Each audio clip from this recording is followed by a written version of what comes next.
Hello everyone and welcome to today's SANS webcast, Security Leadership, How to Increase the Success of Your Projects. My name is Carol Auth of the SANS Institute and I will be moderating today's webcast. Today's featured speaker is Jeff Frisk, author and instructor for Management 525, IT Project Management and Effective Communication. If during the webcast you have any questions for Jeff, please enter them into the questions window located on the GoToWebinar interface. We will be answering them during the Q&A session at the end of the presentation. And with that, I'd like to hand the webcast over to Jeff. Thanks, Carol. So I appreciate everybody logging in here. The topic of today's hour-long webcast is how to increase the success of your critical infosec projects or IT projects. And a lot of the material from the webcast here is a snippet from some of the fuller treatment of project management and information security management, as well as effective communication that we offer in the SANS Institute Management 525 course, as Carol mentioned there. So why would people care about project management? You know, there's a lot of technical things going on in infosec, and what I really want to do is cover quickly today some of the reasons why you might care about this, and I'll use some examples from historically how people have failed with projects or why projects are challenged, and then get into some general methodology notes here. And one of the real things is you don't need to be a formal project manager, and you don't need to have the words project manager in your title to be able to benefit not only from the content of this webcast here, but for the SANS Management 525 course in general. And so what we're going to be covering is just some kind of basic principles that will really help to increase the success rates of the projects that you're currently working on, or maybe projects that you might be working on into the future. And we all know how critical resources are in short supply, and we often have more work to do than warm bodies to cover that. So trying to increase the efficiency of the work that we get done and the projects that we work on is a way to not only better value the resources around us, whether that be manpower or money or material, but to really minimize the impacts of unexpected changes as well. Some of that's going to be based off of project management methodology, and a lot of it's based off of real-world experience as well. So one of the things that's been a trend in information security in general for the past number of years is this kind of shift to continuous monitoring.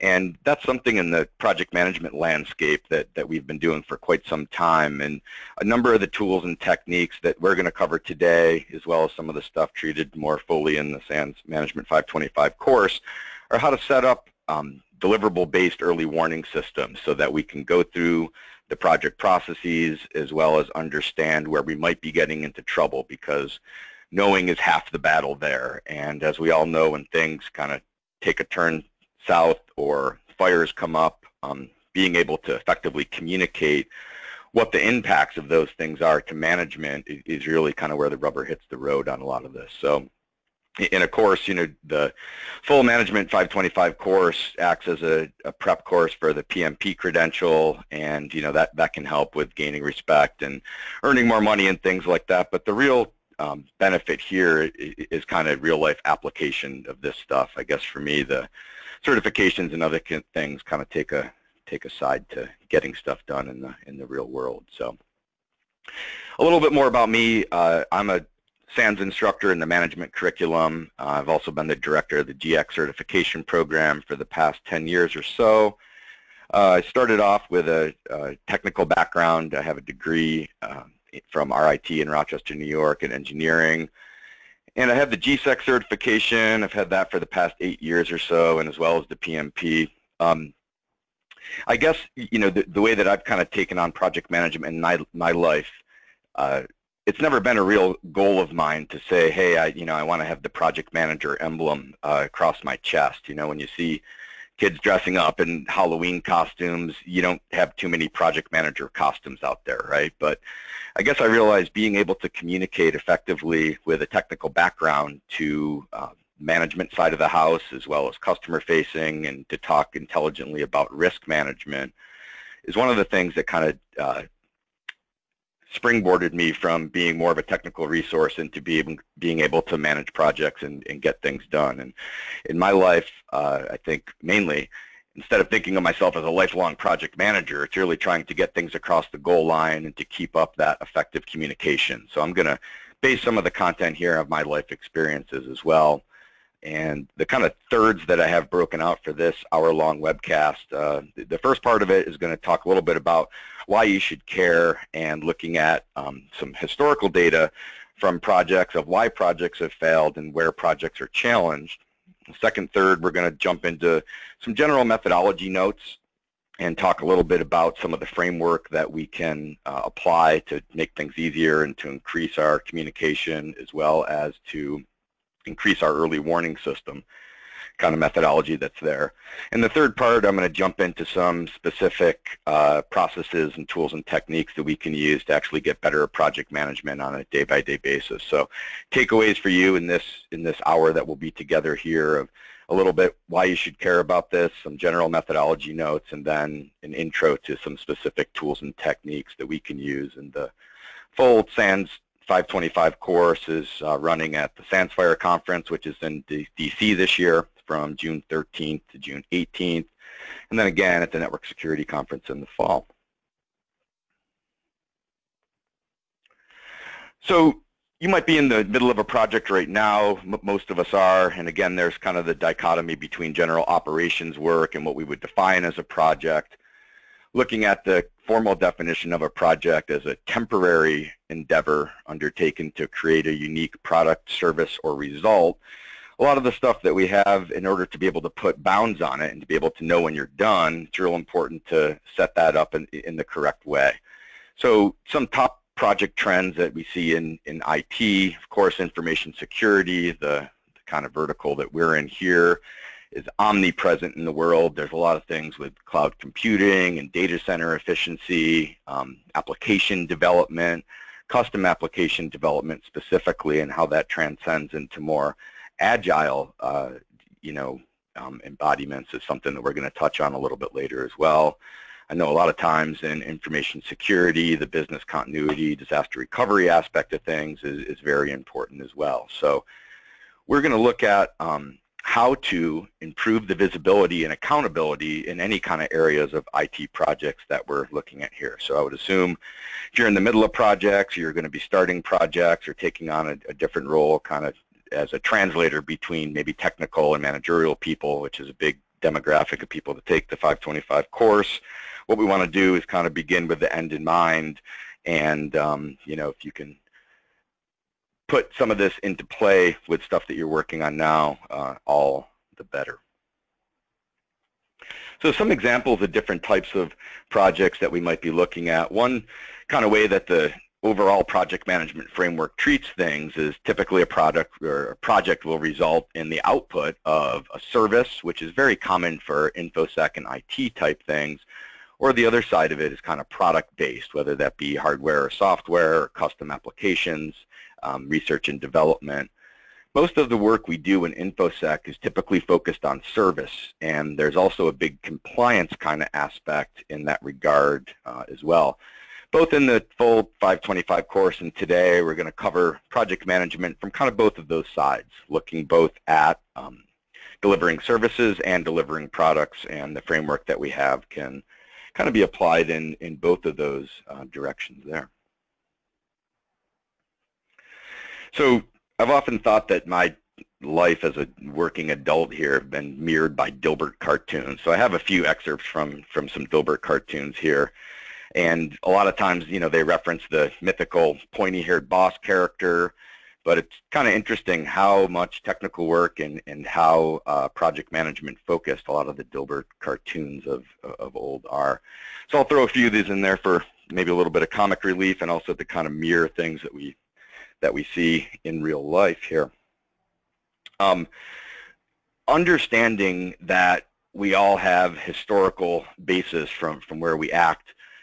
If we don't understand what happened in the past and what's happened to others, we're going to be condemned to repeat it. So I'm not trying to say with an hour-long webcast or even a week-long course you're going to be guaranteed project success, but first part of this presentation, we want to try to look at what some top failure mechanisms are for other IT projects or other InfoSec organizations.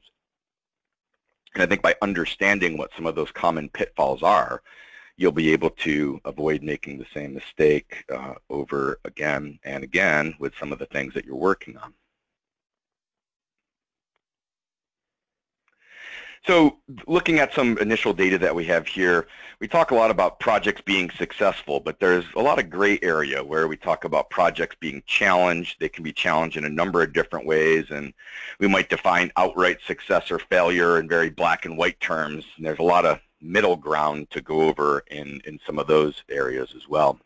And looking at this survey that was with 800 IT managers from different countries, with 62% of organization having projects that fail to meet a schedule, I'd say that's one of the primary ways projects are challenged, is not being able to meet a schedule. In my experience, most of the time when we come up with a base project schedule, we're always trying to push to have things delivered faster, and some of the tools that we can use are based off of the PMP framework that we have here. Looking at about half of the projects suffering from budget overruns, that's also a real common kind of differentiator between projects that have success and projects that are maybe a little bit more challenged in that regard. And then the last couple are kind of scary too. Looking at projects that have higher than expected maintenance cost, most of the times in InfoSec type projects, we'll be turning over the result from our project over to a security or IT operations group. And so having higher than expected maintenance cost can be a problem down the road. And I think one of the big ones, the last data bullet point here, is 41% of the projects didn't deliver the expected value and return on investment. Now, with InfoSec specifically, return on investment a lot of times is a real hard thing to measure, and it's something I know most of us struggle with as we're selling security up the food chain in our organizations. Talking about return on investment for InfoSec projects, a lot of times we have to take a wider stance to understand how that plays out, knowing as well that most of the time InfoSec projects are a cost center as opposed to somewhere where we're going to be making revenue, makes things all the more interesting. So a lot of critical IT projects and InfoSec projects aren't meeting the business objectives that they kind of set out to meet, and we're going to look at quick why and then how maybe we can affect that and impact that. So looking at some of the common constraints that we have, major constraints when we talk about project management success have to do with scope versus time versus cost. And I've often, had people say, well, you can pick one of them or you can pick two, but you're not going to be able to get all three. One of the most important things is understanding where importance lies for our organizations. So looking at, more than half of projects might cost twice as much as their original estimates. We can look at how that plays out as far as what we can do to impact that when the project is underway. A lot of it has to do as well with some of the prep that we put into things and looking at how we come up with our original estimates and the methodology that we use to do that. So some of the basic PMP framework that we're going to cover will help us in that regard as well. And then looking back at why some projects might be over budget, looking at poor forecasting, that's something that we can do a lot better job of. And touching back on the continuous monitoring, one of the real takeaways from the SANS 525 course has to do with setting up ways that we can record what our planned actions are going to be and then look at what actuals are and doing kind of weekly monitoring in that regard. So forecasting is something that, based off of the past and current performance that we have, is going to be a big tool that we come out there. With the other couple bullet points that we see, with 39% of projects having budget overruns because of scope increasing, I think we've all been aware of feature creep and scope creep, and a couple of the initial tools we'll cover in just a little bit are going to be heavily focused on how to mitigate the effects of scope changing during a project. It's also important to understand how to detect when scope changes and what to do when we see things going down that rabbit hole. Now, conflicts between multiple projects, I think most of us have a number of different projects going on at the same time. There's always more work to get done than resources that we have. So that's another kind of common pitfall that we want to be aware of. And understanding how other people have failed is something that we can take into mind as we start this, so we can get a better kind of understanding of how to not repeat those. Now, the cost to change with a project is something that definitely goes up over time, and so some of the framework that we're going to cover talks a lot about setting ourselves up for success while also managing these triple constraints of a project, being scope and time and cost being kind of opposed, and we have to make some hard choices on a lot of those areas. So one of the things that is a real benefit of an increased efficiency in project management is really being able to get visibility to people maybe that we report to, so we can get help when we need it. So 40% of IT directors saying that they don't have complete visibility into projects that they're running or initiatives that they're working on. That's a real problem, and one of the outcomes that we're going to look at with infusing a little bit of project management into some of the stuff that we're doing is being able to get that upstream visibility, not only for ourselves, but for others in our organization, so that when we need to make some hard choices or we need to know where to go to get help, we have some of that information in front of us instead of behind us. So one of the real benefits of using more stable and present project management framework and methodology is that we can have that visibility so that we can put it into play to kind of see around corners as things move forward. Now, knowing with our industry specifically in information assurance and information security, this is real high-stakes stuff. You know, the infosec breaches that we've all seen over the past couple of years and through history can really cause companies to lose reputation, value, and of course money as well. So we're going to look at that increase of upstream visibility as something that we can really take advantage of, especially in the industry that we're in here.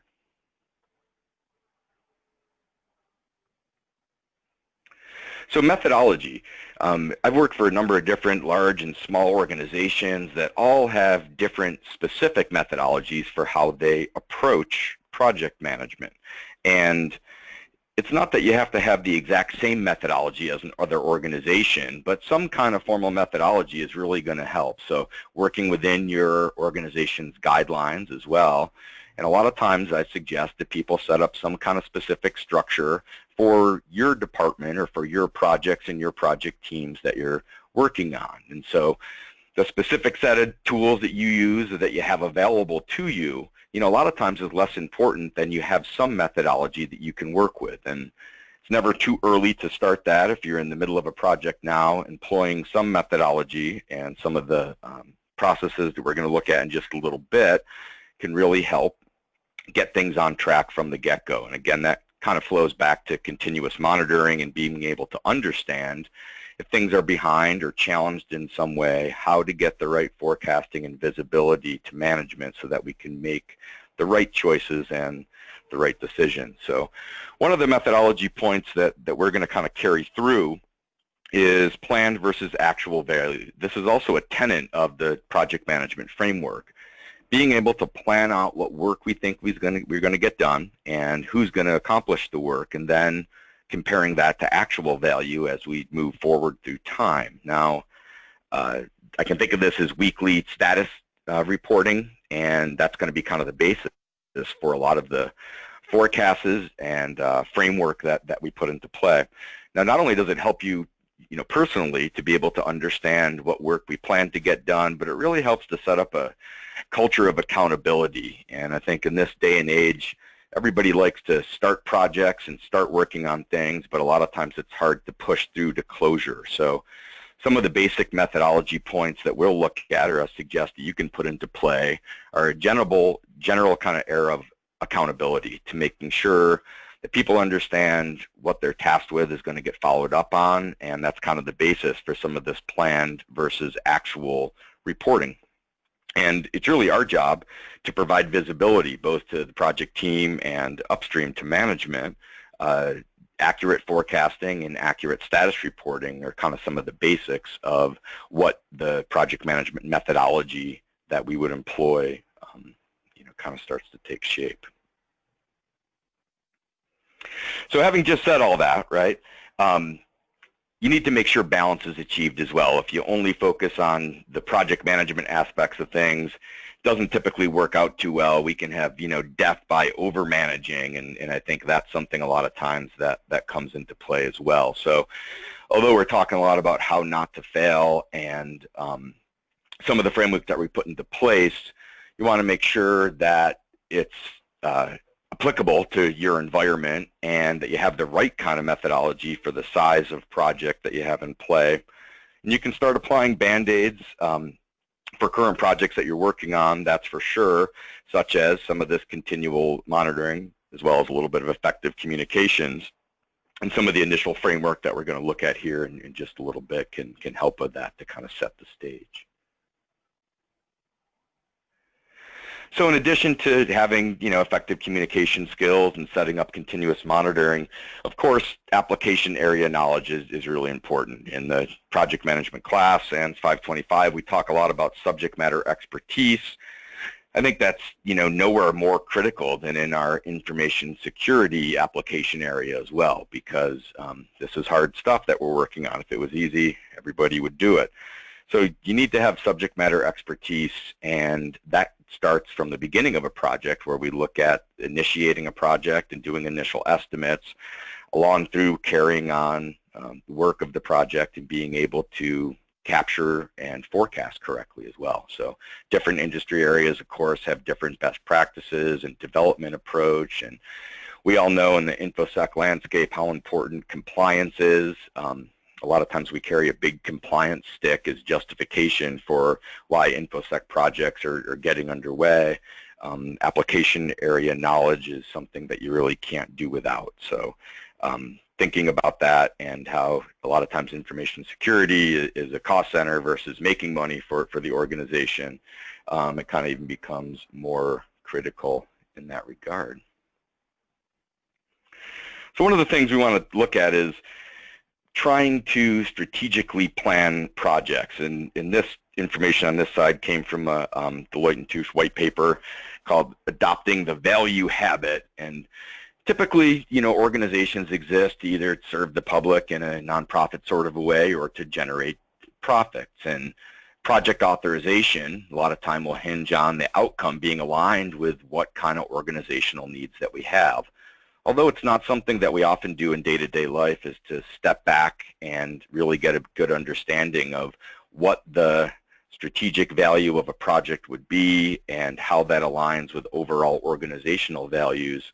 It's really a good point as we're starting a project to take a look at that, because the more closely we can align project objectives and how we're carrying out activities to the high-level strategic objectives of an organization, the more support that we're going to get and the more closely we're going to be able to be tied with other things that are going on within the organization. So that means kind of first understanding maybe what your high-level strategy is or what your strategic objectives of your organization are. And then an ideal thing is to try to link that to daily behavior. And what that's going to do is it's really going to help us add clarity to all of the decisions that we have to make throughout the kind of project landscape and decisions that we have moving forward in a project involving dealing with some of these triple constraints of the scope versus time versus money aspect of things. Return on investment for infosec projects, again, is also something we brought up quickly before. Being able to tie information assurance and infosec projects to what organizational strategy is a real way to ensure return on investment as well. So not to go into the infosec sales cycle of how critical resources are in that regard, but strategically tying some of our project outcomes with organizational values is something that's a good thing to do as we start down the project landscape. So where do we start, and what are some of the kind of common tenets that we're going to look at here? So breaking projects up into phases and sub-projects is a really good place to start. A couple of the key terms and kind of concepts that we cover in Management 525 as well that are employed in how to actually get project management done in a technical organization. the concepts of progressive elaboration and rolling wave planning. These are pretty similar. What it's basically saying is you have to start somewhere. So starting with some basic planning and then increasing the level of detail as things move forward is really kind of the only way to go about things. And I think this also bridges the historic project management framework with more recent developments in agile project management and agile development. I think what that means to me is instead of thinking we're going to have a 2 or 3 year project and we're going to be planning activities that aren't going to start until 2 years from now down to the minute by minute level, that's not really going to help anybody. So I like to talk a lot about putting parentheses around projects and chunking up your project work so that you understand what needs to happen more in the near term, and we're going to be able to plan in a lot less detail for things that are happening farther out. Now again, that really helps the project management framework align with more agile development techniques. We're not going to do detailed planning for things that are years away, but yet we are going to put a lot of time and effort into understanding for current phases of the project how we can break work out into either week-by-week chunks or otherwise leverage agile development. So a lot of times I have people ask, does the PMP or the PMI framework, correspond in any way to Agile? And I think as long as we go into things understanding that there's going to be progressive elaboration involved and that we have to start somewhere, we do a lot more detailed planning for things that are going to happen up front, and we can push off some of the more detailed planning for future items, and that really fits well with Agile development methodology here too. So another one of the main kind of concepts in the 525 course, as well as something that can really increase your chances of project success from the beginning, is interpersonal skills and effective communication. Now, myself having a technical background and knowing I work with a whole bunch of different people who have highly technical backgrounds, experts in the field, one of the things a lot of times where we can move the needle pretty quickly is working on some more effective organizational communication. So, some of the things that come into play, not only organizational influence, but motivation and productivity. The 525 course talks a lot about problem solving and conflict management as well. About 90% of the time for project management is spent communicating.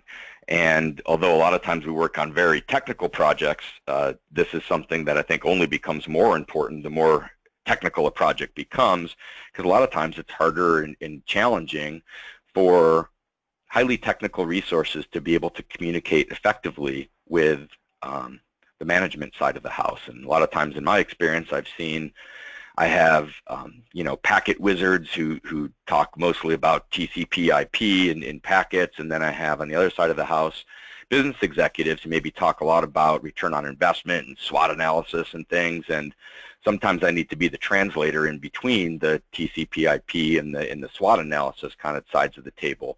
So this is something, by being able to concentrate a little bit about organizational motivation and productivity and how effective communication can help us out along the way.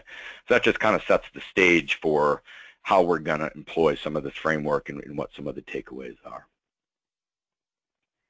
So project environments can be a lot different, and whether we're talking about cultural and social, different kind of physical surroundings, lots of different types of organizations that we have, and kind of how that bridges the gap to information security is, the infosec needs or the security needs of an organization and some of the operational business needs are always trade-offs that we strive to get right in that regard. So same thing when we look at the interplay between security needs and business needs, has a lot to do with kind of how we address some of these constraints in project landscape like time and cost and scope. And I often say that the project priority triangle or the cost, time, and scope triangle is very analogous to the CIA triangle that we talk about in infosec, and of course confidentiality, integrity, and availability. Although we'd strive to have all of those be accomplished and be most important. As we know in the infosec landscape, a lot of times depending on your business needs or the industry that you're in, you need to pick which one of those, confidentiality, integrity, or availability, is going to be paramount or most important. Thus, it's the same with time and cost and scope constraints that we look at in the project management landscape as well here. So thinking about how we would strive to have all of those be correct, but also trying to look at which ones are the most important has a lot to do with your project environment and how that's going to, come out to play when the rubber hits the road and we're going down actually having to make some of those hard decisions when a project is underway. So just another quick note about effective communication and management in this regard, and then we're going to jump into some of the framework here. In a Gallup poll from a couple years ago, looked at about 30% of employees being engaged and inspired, and that's great. We would hope the number would be a little bit higher, but looking at the 52% of employees who kind of walk around with the continual case of the Mondays where they're present but not really excited about things, it's something that we can help change with effective communication. And then the kind of last 18% are actively disengaged or roaming the halls, spreading discontent. That's rough. And although I don't have any magic wands for some of that, effective communication and being able to clearly communicate what project objectives are and what current status is one way to really help with that. So thinking a lot about, for instance, project communications and how we can have real-time monitoring take place with, let's say, project schedule transparency. Makes me think of the statement that, project schedule transparency breeds self-correcting behavior. And, if everybody has the information that they need to see how my sub-deliverable is going to impact someone that's down the line for me internally, really helps to kind of get the information out there to folks so we can take that self-correcting behavior to a different level. And that's kind of imbibed in this project management framework and some of the things we can do immediately to get more success.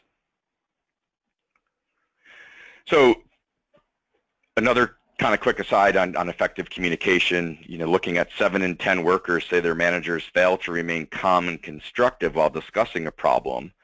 And many respondents said that they dreaded a difficult conversation with their boss more so than paying taxes or getting sick. Well, knowing it was just tax weekend a couple days ago here, it's kind of interesting to think that the effective communication and motivation in a lot of organizational climates is broken down to a point that people would rather be sick or continually pay their taxes versus dealing with some of the issues that come up with people that we work with in an organizational context. So again, effective communication, productivity, and motivation are all things that come into play, and it's something that we want to keep in the back of our minds, because even a little bit of increase in efficiency of communication, both between technical and managerial groups, as well as peer-to-peer communications and project communications, is something that we can do to really move the needle. So thinking a little bit about project life cycles in different phases of projects and products and services. Projects are often initiated for opportunities or business needs, whether that be compliance in nature. And a lot of times the way we can get success with projects is by breaking things up into smaller chunks. So having project phases or sub-phases that align with deliverables is kind of a key takeaway. In general, we want to have deliverables, whether they be services or tangible physical products, to be measured and verified. And that's really of the utmost importance with information security kind of projects as well. Whatever we're delivering, it needs to be able to be measured and verified, and we need to understand that up front. So a lot of times a project can deliver a product or service, and most of the times in infosec landscape we'll be delivering a service and turning that over to an operations group. So we want to again begin with the end in mind and think about how we're successfully completing a project and what that means as far as transition requirements to typically either a production or a operational environment. So instead of thinking about product deliverables or project management only having to do with products getting into the hands of a customer, A lot of times we talk about in the infosec landscape the outcomes being a service and that those results would be transferred over to operations. So many times when we talk about the internal customer with an infosec project, it's a little bit less tangible than delivering a physical product. We have to pay a little bit more attention to a lot of times how those service deliverables and transition requirements come into play. So looking at some of the process groups that are defined, now the PMBOK acronym there, that's the Project Management Body of Knowledge, which is a Project Management Institute or a PMI guide to project management. The way that we look at the basic project management structure, there's 5 process groups. And those 5 process groups are going to guide us through from start to finish of what we look at with the project. People have probably seen these before. They make common sense. Looking at starting with initiating a project, and then planning, where most of our time is going to be spent in the planning phase. And then look at executing process group, where we spend most of our money, and the monitoring and controlling process group, which talks a lot about this continual monitoring and how we set ourselves up to understand if there might be problems down the road. It also involves a lot of the forecasting. And then the last of the 5 process groups is formally closing the project, which typically involves transferring of services or results over to an operations group. So there's many different multiple elements here. There's 47 processes in the framework, and we look at different knowledge areas as well. In the 525 course, we follow this basic structure, but we do a deep dive into many of the knowledge areas, looking at scope and time and cost management, as well as quality and human resources and communications and risk and procurement and stakeholder management. So what we're going to do here is start to take a look at some of the initial processes in the framework and how they align with the initiating and planning process groups here. So there's a right and a wrong way to do things in many cases, and it's not that we have to be overly concerned with applying the whole methodology here, but understanding where we can get some bang for the buck with this is a real great place to start. So initiating a project, or looking at some of the first things that we would do here, starting off a project in the right way. 2 of the processes that are involved in the framework are creating a project charter, as well as identifying project stakeholders. Formal authorization to start a project or a project phase kind of begins with a project sponsor who would potentially initiate a project, and assigning a project manager and understanding what different stakeholder classifications or stakeholder alignments might be. So with creating a project charter and identifying stakeholders, one of the most important things that I learned about doing this is being able to put pencil to paper and to write some things down. Now, understanding the components of a project charter are important as well, but one of the main takeaways is instead of just having a verbal initiation of a project, it's always good to get things in writing, and whether that be an email or a quick note, just to make sure that with stakeholder involvement and project sponsors that we're aligned from the beginning off regarding what some of the project goals might be, where we stand with these triple constraints about scope, time, and cost management, and really kind of agreeing on a high level of project objectives that we'd be looking at here. So first step in initiating a project is to develop a project charter here. So some of the basic components are documenting what a business need might be, and as well looking at maybe what some initial deliverables might be or objectives in the project, and trying to identify some initial stakeholders. It's really important to have a written project charter. In the SANS Management 525 course, we have a full set of project documents that we start off with and go through case studies. And those are available online too. A lot of times the PMI standard framework has documents that are associated with it. But one important one is the project charter, and that's not only thought about in a agreeing sort of a way, but also getting buy-in from project sponsors or project team members and stakeholders about how we're going to link the project back to this strategic value or organization line of business in that regard, and project charter should always be written. Doesn't need to necessarily be, you know, a form that you have and it gets physically sent around to have 20 different people sign it.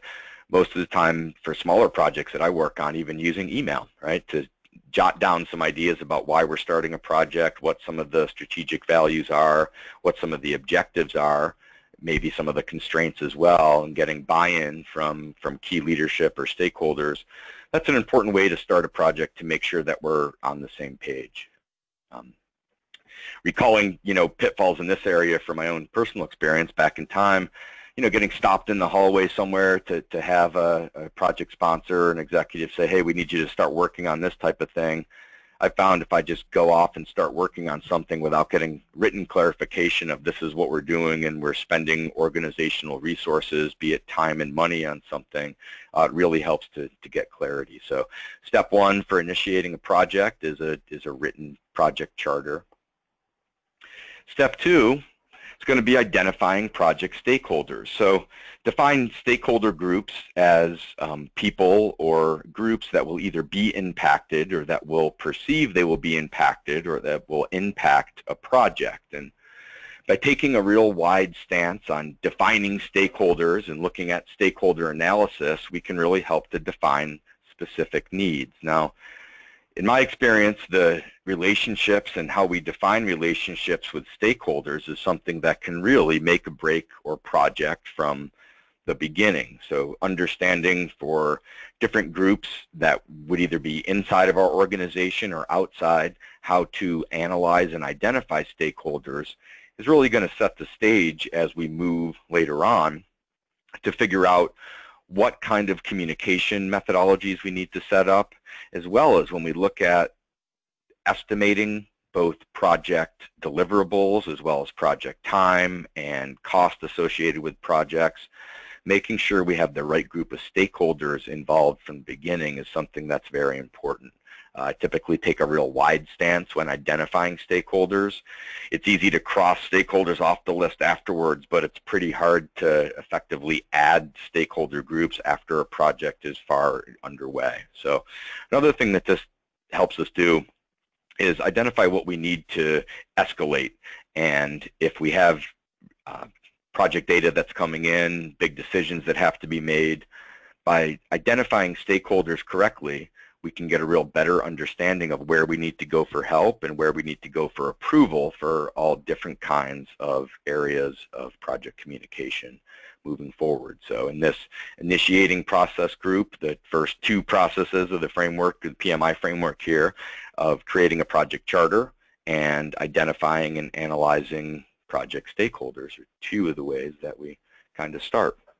So moving into the planning process group and looking at how we kind of move forward with rubber hitting the road here of project documentation and initiating a project. Talk a lot about gathering requirements and then defining the scope. Now, although these are two separate processes in the PMI framework of gathering requirements and then defining the scope of the project, it really is kind of a catch-22 or chicken and egg problem. How are you going to gather detailed requirements if we don't understand what the scope of a project is as well? How are you going to define the scope of a project if we don't know what the requirements of a project are?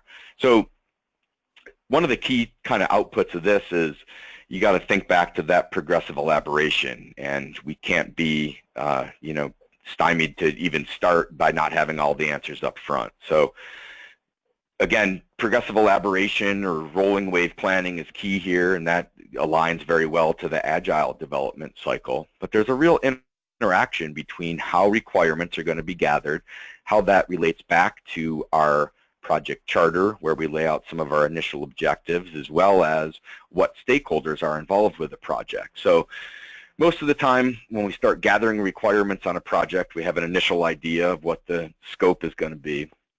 But it's not always that every single requirement that's gathered or that's listed is going to make it into the end game or the end scope of a project. So that's a key understanding of how these points interact a lot of times we'll gather requirements that might not make it into the full scope of the project, but we need to then use those requirements and stakeholder relationships to really clearly define what the scope of a project is going to be. So thinking about how we define the scope of a project, the project scope statement is actually the formal agreement between stakeholders, and whether that's within the project team or if you're performing a project for customers, to really lock down what the deliverables are going to be and how they meet the business needs, and defining the scope of a project as well as understanding how we would detect if scope has changed and how we would manage change in an organized way throughout the project really helps when we think back to some of the way projects have failed in the past as well, looking at feature creep or scope creep being a big determining factor in successful projects. So it's important to understand what is going to be in scope in the project and how that relates back to deliverables. It's also really important to understand what exclusions might be and what we're not going to be working on. Although sometimes those things can seem common sense, I've always found it's a real good idea to write those down and get buy-in of specifically what we will be working on and what we're not going to be working on in the project landscape. So there's a lot of different requirements when we talk about business or management or technical areas, and whether we're talking about creating a product or a service, there's oftentimes deliverables and then corresponding acceptance criteria that we lay out in a project scope statement to tie back to the requirements that we've put together previously as well. Now, the requirements traceability matrix is another kind of key output of this scope planning area here in the scope knowledge area in our framework, to understand for different requirements that are within scope of a project, what stakeholders need those requirements and what value the requirements add. By being able to trace requirements through the scope definition process as well as through other kinds of project deliverable phases really helps to tie back to make sure each requirement has an owner and that each requirement is going to add value to the end deliverable as well as what change control are. So managing stakeholder engagement is one very important aspect, and as we move through, not only initiating a project, but carrying out the planning components and then the execution and monitoring and controlling, to make sure we plan out stakeholder engagement so that we can create and maintain confidence with regular communication and project updates, as well as kind of stepping back to some of the beginning pitfalls that we looked at, how to establish what planned work is going to be, and then at regular intervals, looking at what actual work has gotten done. That sets the stage for setting up these early warning systems to be able to track status of a project week by week, let's say, throughout the project duration. It's also going to add into a lot of the forecasting and what we need to do to put up an air flag if we need to go get help. So, a lot of times the short-term memory of stakeholders on long-term projects has proven suspect. So by managing project requirements per unit stakeholder, as well as managing our project scope statement to understand what's in the project and out of the project, really helps as we carry through with project communications and stakeholder engagement as time moves on. So planning project communications is something that kind of falls away from this as well. Thinking back to some of the things we've covered about a formal project charter and stakeholder register or stakeholder analysis, and our requirements documentation, requirements traceability, planned activities with start and finish dates for different schedule areas, as well as actual performance and how that feeds into forecasting. Getting the right information to the right people at the right times is a super critical thing, and that ties into a lot of the effective communication that we have as well. So establishing a requirements analysis for what communications are going to be in a project way, and then setting up some kind of organizationally acceptable ways to gather and retrieve information or data is something that's super critical when we start off a project as well. And some of the communications planning can have, real life implications when we talk about maybe project wikis or using, Confluence or other type of tools to have organizational communication be something that can be shared and version controlled.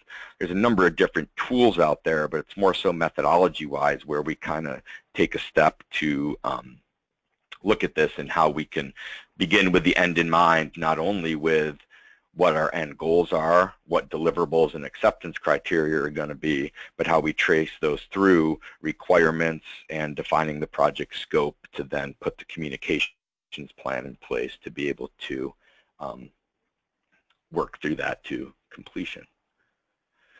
So again, thinking about this kind of upstream communication, one real thing that IT executives are worried about is how the future performance of projects is going. So by defining what we're going to get done in a project and then keeping those communications open, we can really increase, our chances of success.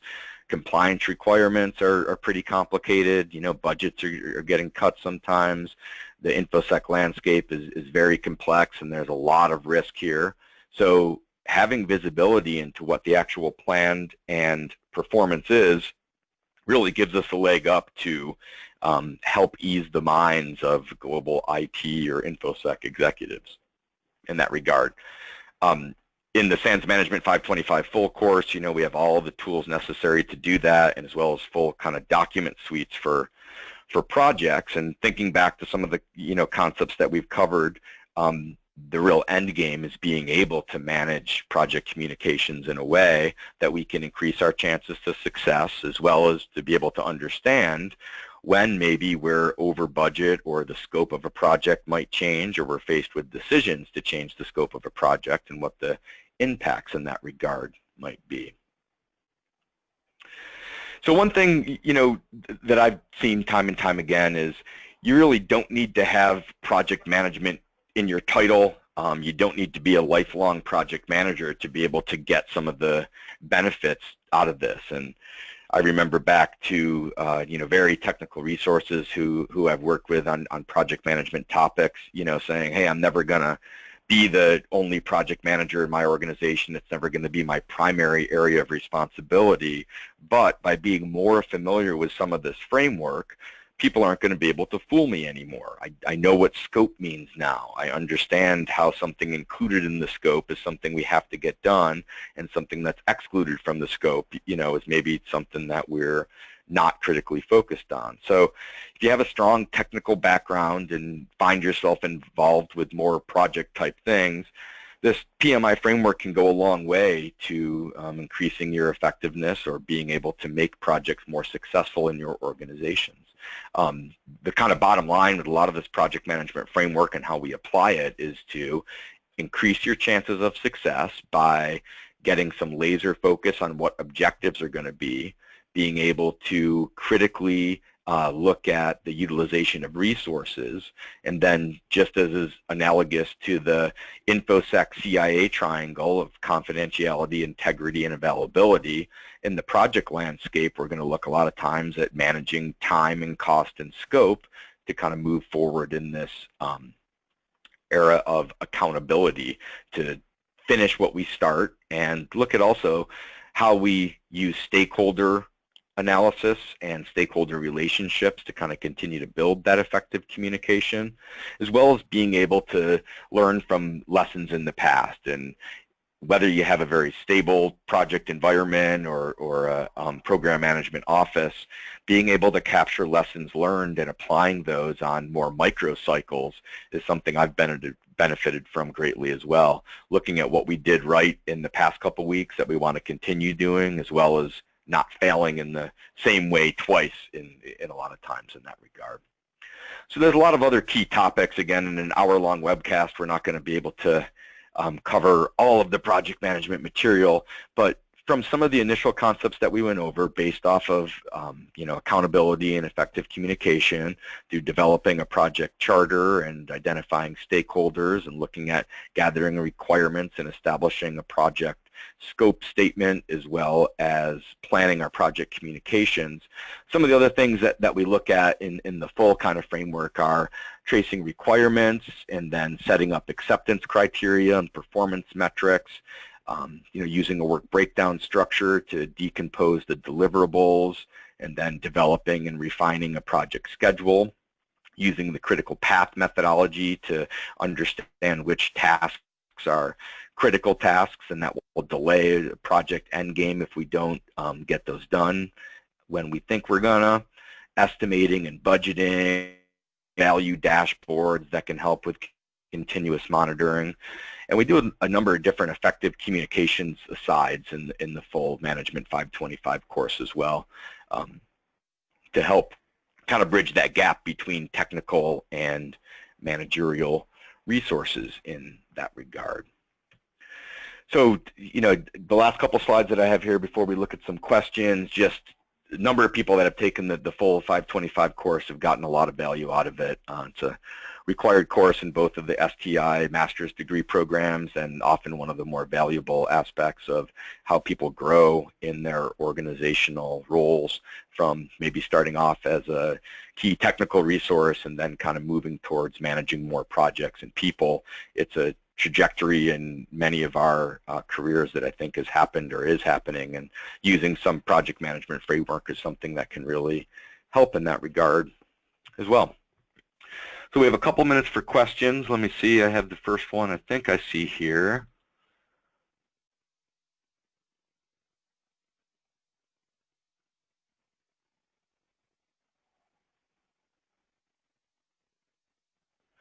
So one of the first questions I see is escalation of commitment and the sunk cost fallacy, as it means to seek approval from stakeholders for projects they would not otherwise get approval for. I guess my personal experience with that is it's always tricky if we commit to a project and then there's sunken costs in there. I guess some of the obvious pitfalls there, would be if we don't start off defining the project in the correct way, it's going to be a lot harder to kind of follow through. And then Carol, I'm wondering if there's other questions as well. Okay, gotcha. One of the questions is the 525 different from a basic project management course?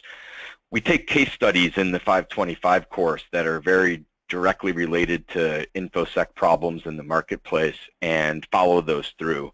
So we look at the complete project methodology, how it applies specifically to information security projects.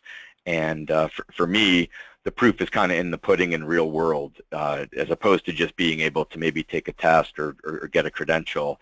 It's a lot about how to take immediate tools away from a course to be able to apply those on a day-by-day basis. Let me see, I have another question here. What would you consider the #1 predictor of whether a project will be successful? In my experience, if I look at predictors from when a project is starting out, one of them I have to say is real strong is management buy-in to the project and how closely we can tie that project back to organizational goals. So being able to really dig into what stakeholders' needs are, and understanding that oftentimes the trade-off between scope and time and cost have a lot to do with how successful we are. If we go into a project with unrealistic expectations about we'll be able to get this done in the least amount of time, include all of the features, and have very little cost associated with it, I found that as a real detriment to project success. So although sometimes it's hard to face those facts, I'd rather do it early on to talk about what's realistic as far as project schedule goes and what's realistic as far as scope and requirements that are going to be included in a project, to make sure that we're getting that information for making the hard decisions up to the right people in our organization as far as project stakeholders and project sponsors go. Then the last question that I see here, Where does customer satisfaction as a metric rate in relation to schedule, scope, and budget? I guess interestingly for me, customer satisfaction, whether we talk about that being outside of our organization or internal customers, as many people are often well aware with information security, not only are we a cost center, but we're oftentimes delivering things that many of the end users don't actually want. So when I think about customer satisfaction, sometimes how security controls that we might put into place will be less impactful on day-to-day lives, and that we can sell that overall value for return on investment with security projects. So for sure, customer satisfaction is critically important, and I think the way I tie that back is really to how we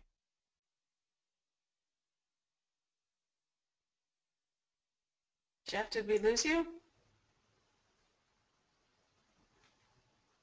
Well, I think at this point we have run out of time, and it looks like Jeff, we've lost Jeff. So thank you so much, Jeff, for your great presentation, which helps bring this content to the SANS community. To our audience, we greatly appreciate you listening in. For a schedule of all upcoming and archived SANS webcasts, including this one, you can visit sans.org/webcasts. Until next time, take care, and we hope to have you back again for the next SANS webcast.